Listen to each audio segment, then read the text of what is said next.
রপ্তানির সুযোগ রেখে গভীর সমুদ্রে তেল গ্যাস অনুসন্ধান ও উৎপাদন চুক্তি, বিনা দরপত্রে একটি ব্লকে কাজ পেল কোরীয় কোম্পানি। এডিপি বাস্তবায়নে ধীরগতি, পরবর্তী 4 মাসে 63% বাস্তবায়ন চ্যালেঞ্জে সরকার, অসম্ভব নয় বলছেন পরিকল্পনা মন্ত্রী। হাজারীবাগ থেকে ট্যানারি গুটানো শুরু, সাভার পুরো প্রস্তুত না হওয়ায় দিশেহারা অনেক উদ্যোক্তা।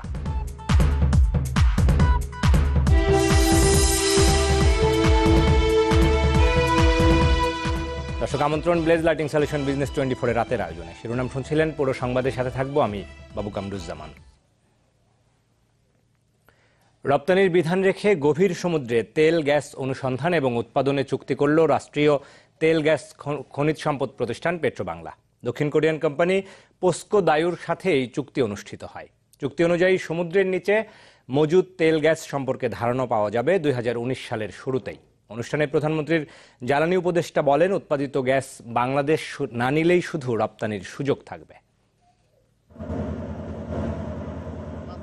ভারত মিয়ানমারের সাথে বিরোধ নিষ্পত্তির পর তেল গ্যাস উৎপাদনে সমুদ্র সীমানাকে মোট 26টি ব্লকে ভাগ করে পেট্রোবাংলা। গ্যাসের চাহিদা দিন দিন বাড়লেও গত 5 বছরে এসব ব্লকে তেল গ্যাস অনুসন্ধানে কারোর সাথে গাঁটছড়া বাঁধতে পারেনি সরকার। অবশেষে মিয়ানমারের সমুদ্র সীমা সংলগ্ন 12 নম্বর ব্লকে কোরিয়ার একটি কোম্পানির সাথে অনুসন্ধান ও উৎপাদন চুক্তি সই হলো। একই কোম্পানি কাজ করছে এই ব্লকের ঠিক উল্টো দিকে মিয়ানমারে। বাংলাদেশে তারা কাজ পেল বিনা টেন্ডারে, বিদ্যুৎ ও জ্বালানি সরবরাহের বিশেষ ক্ষমতা আইনে। চুক্তি সই অনুষ্ঠানে এই সেক্টরের কর্তা ব্যক্তিরা বললেন, সমুদ্রে বেশি পরিমাণ গ্যাস পাওয়ার সম্ভাবনা থাকে, তাই উৎপাদনকারী কোম্পানি গ্যাস বেচতে পারবে বিদেশেও। তারা এক্সপোর্ট করতে পারবে, কিন্তু ফার্স্ট রাইট অফ রিফিউজাল হবে পেট্রোবাংলার। পেট্রোবাংলাকে অফার করতে হবে। পেট্রোবাংলা যদি না নেয় তাহলে হচ্ছে কি, সে পেট্রোবাংলা না নিতে পারে যদি দেশে যদি বিক্রি না হয়। এটা কারণ হচ্ছে যে আমি যদি কোনো বিনিয়োগকারীকে রাখতে চাই তাহলে তো তার বিনিয়োগের রিটার্ন আনতে হবে। এদিকে অব্যাহত গ্যাসের চাহিদা মেটাতে কয়েক ধাপে পরিকল্পনা বাস্তবায়ন করা হচ্ছে বলেও জানান প্রতিমন্ত্রী। We have taken a project in the onshore area is about 118 well will drill there. আমরা স্থলভাগে 108টি কূপ খনন করছি। এলএনজি আমদানি হবে, এজন্য ভাসমান টার্মিনাল নির্মাণ করা হচ্ছে। আর সমুদ্রেও আমরা গ্যাস খুঁজছি। সব মিলিয়ে একটা ফলাফল পাওয়া যাবে। গভীর সমুদ্রে কোরিয়ানরা 2017-18 সালে কমপক্ষে 800 কিলোমিটার 2D এবং এতে গ্যাস পাওয়ার সম্ভাবনা দেখা দিলে তৃতীয় বছরে 3D সিসমিক সার্ভে করবে। এরপরে জানা যাবে কি পরিমাণ তেল কিংবা গ্যাস পাওয়া যাবে এই ব্লকে। আরিফুল সাজ্জাদ, চ্যানেল 24, ঢাকা। অর্থবছরের 8 মাস শেষ, অথচ বার্ষিক উন্নয়ন কর্মসূচি এডিপির এখনও বাস্তবায়ন বাকি 63%। পরবর্তী 4 মাসে তা বাস্তবায়নের চ্যালেঞ্জ সরকারের সামনে, যদিও বিদ্যমান বাস্তবায়ন হারকে সন্তোষজনক হিসেবেই দেখছে সরকার। দুপুরে শেরেবাংলা নগরে এনইসি সম্মেলন কক্ষে একনেক সভা শেষে কথা জানান পরিকল্পনা মন্ত্রী। বলেন, ফেব্রুয়ারি মাসে মূল্যস্ফীতির পরিমাণ ছিল 5.31%। এছাড়াও প্রধানমন্ত্রীর সভাপতিত্বে অনুষ্ঠিত একনেক সভায় মোট 7টি প্রকল্প পাশ হয়েছে বলে জানান পরিকল্পনা মন্ত্রী। প্রধানমন্ত্রীর সভাপতিত্বে অনুষ্ঠিত হয় জাতীয় অর্থনৈতিক পরিষদের নির্বাহী কমিটি একনেকের সভা। এতে 5,000 কোটি টাকারও বেশি ব্যয়ে 7টি প্রকল্পের অনুমোদন দেওয়া হয়। সভা শেষে পরিকল্পনা মন্ত্রী সাংবাদিকদের জানান, 2016-17 অর্থ বছরের 1,10,000 কোটি টাকার উন্নয়ন বাজেটের মধ্যে প্রথম 8 মাসে বাস্তবায়ন করা গেছে 37%, যার পরিমাণ 45,532 কোটি টাকা। তবে গত বছরের এই সময়ে বাস্তবায়নের হার ছিল 34%। এর আমাদের বিরুদ্ধে একটা অপবাদ ছিল যে এখন কৃষি আস্তে আস্তে ডিসকারেজ হয়ে যাচ্ছে, কারণ আমরা কৃষকদেরকে যথাযথ দাম দিতে পারি না। তো এখন যে দাম আছে এই দামটি ভালো দাম, কৃষকরা বেনিফিটেড এবং যারা কনজিউম করতেছে তাদের হাতে টাকা আছে, নোবডি ইজ কমপ্লেনিং। আমার মনে হয় এতেই যেভাবে চলছে যদি চলে তাহলে it will B a good scenario আমি মনে করি। ফেব্রুয়ারি মাসে মূল্যস্ফীতির হার ছিল 5.31%, যা জানুয়ারি থেকে 0.16% বেশি। ভোজ্য তেলের দাম বাড়ার কারণে এ হার বেড়েছে বলেও মনে করেন তিনি। ভোজ্য তেলের দাম বেড়েছে, আন্তর্জাতিক বাজারে দাম বেড়ে যাওয়ার কারণে আমাদেরও দামটা বেড়েছে। এই দুটোই মূলত কারণ। এই কারণে আমাদের মূল্যস্ফীতির পরিমাণ একটু বেশি, বাট তারপরেও আমাদের মূল্যস্ফীতির আমাদের টার্গেটেড ফিগার হলো 5.5, so it is less than that. আমি আশা করবো যে 5.50 উপরে এবছর মূল্যস্ফীতি যাবে না। পরিকল্পনা মন্ত্রী জানান, পাশ হওয়া প্রকল্পগুলোর মধ্যে 3.5 কোটি টাকার যোগান দেবে সরকার। বাকি টাকা আসবে বাস্তবায়নকারী সংস্থাগুলোর নিজস্ব তহবিল থেকে। মাসুম খান, চ্যানেল 24, ঢাকা। হাজারীবাগ থেকে ট্যানারি গুটানো শুরু করেছেন মালিকরা। এরই মধ্যে বন্ধ হয়ে গেছে কয়েকটি কারখানা। তবে রায় অনুযায়ী গ্যাস, বিদ্যুৎ আর পানির সংযোগ বিচ্ছিন্ন করতে সপ্তাহখানেক সময় নিয়েছে পরিবেশ অধিদপ্তর। এদিকে কার্যক্রম শুরু করার জন্য সাভার পুরোপুরি প্রস্তুত না হওয়ায় দিশেহারা অনেক ট্যানারি মালিক। আর শ্রমিকদের ঘিরে ধরেছে চাকরি হারানোর শঙ্কা। হাজারীবাগ থেকে ট্যানারি সরাতে আপিল বিভাগের আদেশের পর আর কোনো বিকল্প নেই ট্যানারি মালিকদের। তবে রায় অনুযায়ী ট্যানারিগুলোর গ্যাস, বিদ্যুৎ, পানি ও টেলিফোনের সংযোগ বিচ্ছিন্ন করতে আরও সপ্তাহখানেক সময় নিয়েছে পরিবেশ অধিদপ্তর। রায় মেনে এরই মধ্যে বেশ কয়েকটি ট্যানারি বন্ধ করে দিয়েছে তাদের কার্যক্রম। শ্রমিক ছাঁটাইও শুরু করেছে কেউ কেউ। ট্যানারি যদি এখান থেকে বন্ধ হয়ে যায়, তো সেক্ষেত্রে আমরা তো এখানে শ্রমিক, আমরা চাকরি করি, সেখানে আমাদের ফ্যামিলি, আমাদের বাচ্চা কাচ্চা নিয়ে আমাদের অনেক বিভ্রান্তি সৃষ্টি করতে হবে। হেমায়তপুর যায় কাজ স্টার্ট করতে ম্যাক্সিমাম আরও 6 মাস লাগবে। অতএব সরকার এখানে বন্ধ করে দিয়েছে, আমাদের মালিক এখানে কাজ বন্ধ করে দেওয়াতে আমরা বেকার হয়ে পড়ছি। তবে এখনো যেসব ট্যানারি চালু রয়েছে সেগুলোতে বিরাজ করছে ব্যবসা গোটানোর আতঙ্ক। সাভারে গ্যাস সংযোগ না পাওয়ায় সেখানেও শুরু করা যাচ্ছে না কাজ। যদি গ্যাস সরবরাহ না করা হয় তাহলে কিন্তু আমরা যে ক্রাস্ট এবং ফিনিশ চামড়া আমরা উৎপাদন করতে পারবো না।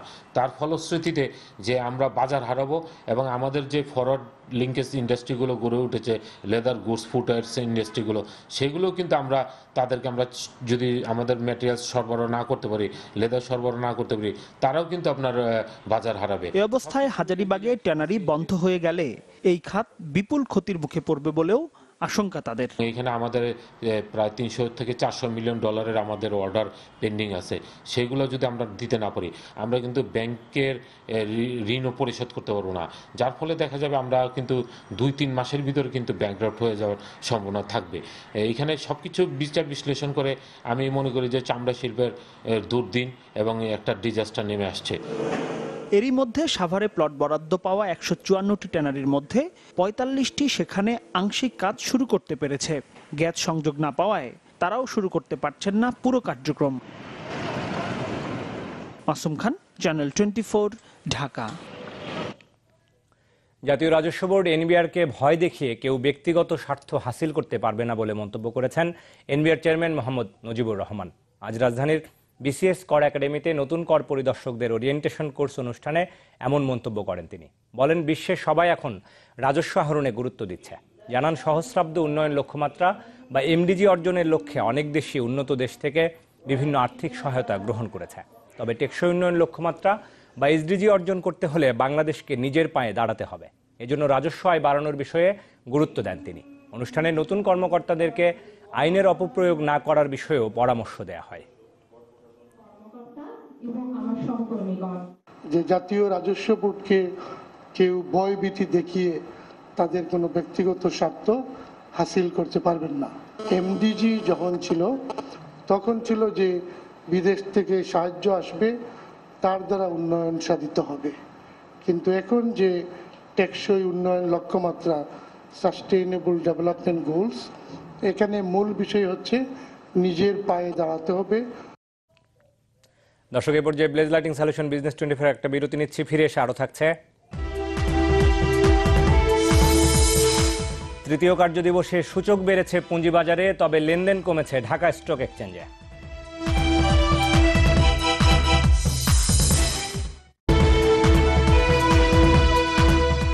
দর্শক, বিরতির পর আবারও আমন্ত্রণ ব্লেজ লাইটিং সলিউশন বিজনেস 24 রাতের আয়োজনে। এবার জানাবো শেয়ার বাজারের খবর। সূচকের ঊর্ধ্বমুখী ধারায় শেষ হলো পুঁজিবাজারের তৃতীয় কার্যদিবসের লেনদেন। ঢাকা স্টক এক্সচেঞ্জের সূচক বেড়েছে 22 পয়েন্ট, তবে লেনদেন কমেছে 37 কোটি টাকা।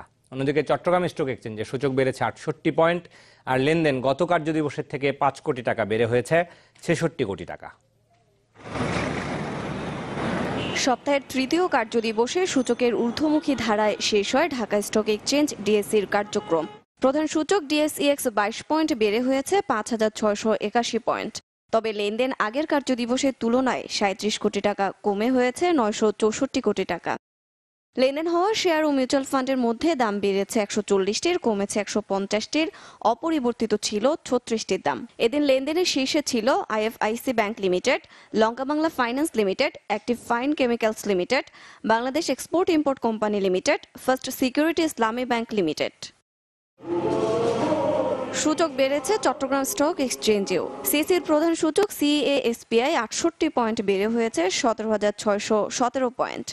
আর লেনদেন 6 কোটি টাকা বেড়ে হয়েছে 67 কোটি টাকা। লেনদেন হওয়া শেয়ার ও মিউচুয়াল ফান্ডের মধ্যে দাম বেড়েছে 114টির, কমেছে 118টির, আর অপরিবর্তিত ছিল 20টির দাম। Desk report, channel 24। আগামী 2 বছরের মধ্যে ইউরোপ ও মার্কিন যুক্তরাষ্ট্রে একমির ওষুধ রপ্তানি করবে বলে জানিয়েছেন প্রতিষ্ঠানটির ব্যবস্থাপনা পরিচালক মিজানুর রহমান সিনহা। রাজধানীর বসুন্ধরায় একমির বার্ষিক বিক্রয় ও বিপণন সম্মেলন উপলক্ষে আয়োজিত অনুষ্ঠানে সাংবাদিকদের প্রশ্নের জবাবে কথা বলেন তিনি। জানান, দেশের অন্যতম শীর্ষস্থানীয় এই কোম্পানি আইএমএস অনুসারে 41.77% প্রবৃদ্ধি অর্জন করার রেকর্ড করেছে। এছাড়া বিভিন্ন দেশে একমি ওষুধ রপ্তানি করছে বলেও জানান তিনি। এ সময় আরও উপস্থিত ছিলেন একমি ল্যাবরেটরিজ লিমিটেডের চেয়ারম্যান আফজালুর রহমান সিনহা সহ অন্যান্য কর্মকর্তারা।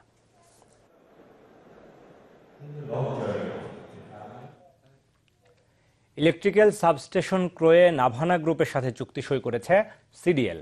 রাজধানীর বিজয় সরণিতে নাভানা সিএনজি কার্যালয়ে আনুষ্ঠানিকভাবে এই চুক্তি অনুষ্ঠিত হয়। অনুষ্ঠানে উপস্থিত ছিলেন সিডিএল এর ব্যবস্থাপনা পরিচালক মোকাররম হোসেন ও নাভানা গ্রুপের senior vice chairman Saiful Islam.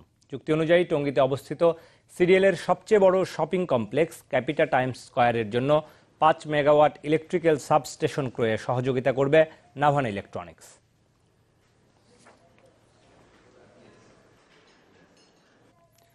দর্শক, এবার আন্তর্জাতিক প্রসঙ্গ জানাবো। ইউরোপীয় ইউনিয়ন থেকে বেরিয়ে যেতে যুক্তরাজ্যের সংসদে পাশ হয়েছে ব্রেক্সিট বিল। ইউরোপীয় ইউনিয়ন থেকে কোনো সদস্য দেশের বেরিয়ে যাওয়া সংক্রান্ত আর্টিকেল 50 অনুমোদন দিয়েছে সংসদের উচ্চকক্ষ হাউস অব লর্ডস। রানীর সম্মতি পেলে আজই এটি আইনে পরিণত হতে পারে। ব্রেক্সিট বিল আইনে পরিণত হলে ইউরোপীয় ইউনিয়ন থেকে যুক্তরাজ্যের বেরিয়ে যাওয়ার ক্ষেত্রে আর কোনো আইনি বাধা থাকবে না। গত সপ্তাহে সংসদের নিম্নকক্ষ হাউস অব কমন্সে বিলটি পাশ হয়, কিন্তু উচ্চকক্ষ 2টি সংশোধনী চাইলে এটি আটকে যায়। যুক্তরাজ্যে ইউরোপীয় ইউনিয়নভুক্ত অন্য দেশের নাগরিকদের থাকার নিশ্চয়তা এবং ব্রেক্সিট নিয়ে সম্পাদিত সমঝোতার উপর গণভোটের দাবি করা হয় সংশোধনীতে। পরে সোমবার সন্ধ্যায় আবারও হাউস অব কমন্সে ফেরত আসে বিলটি। আলোচনায় বলা হয়, সরকার যুক্তরাজ্যে থাকা ইউরোপের অন্য দেশের নাগরিকদের ব্যাপারে যথেষ্ট আন্তরিক।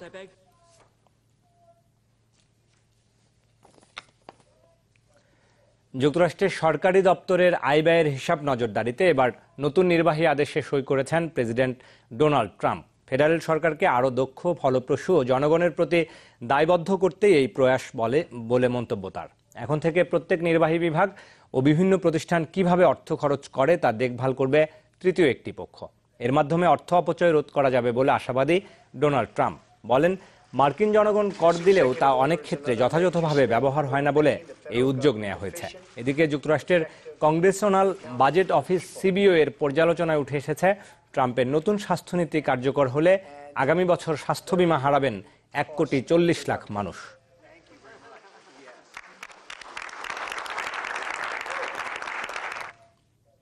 দর্শক, এর সাথে শেষ করব আমাদের রাতের ব্লেজ লাইটিং সলিউশন বিজনেস 24। যাবার আগে শিরোনামগুলো আরো একবার। রপ্তানির সুযোগ রেখে গভীর সমুদ্রে তেল গ্যাস অনুসন্ধান ও উৎপাদন চুক্তি, বিনা দরপত্রে একটি ব্লকে কাজ পেল কোরিয়ান কোম্পানি।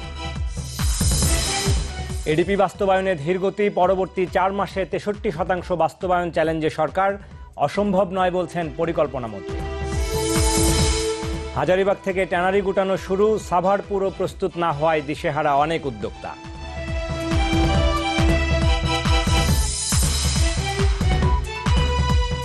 দর্শক, আমাদের ব্লেজ লাইটিং সলিউশন বিজনেস 24 রাতের আয়োজন ছিল এটুকুই। এতক্ষণ সাথে থাকার জন্য সবাইকে ধন্যবাদ।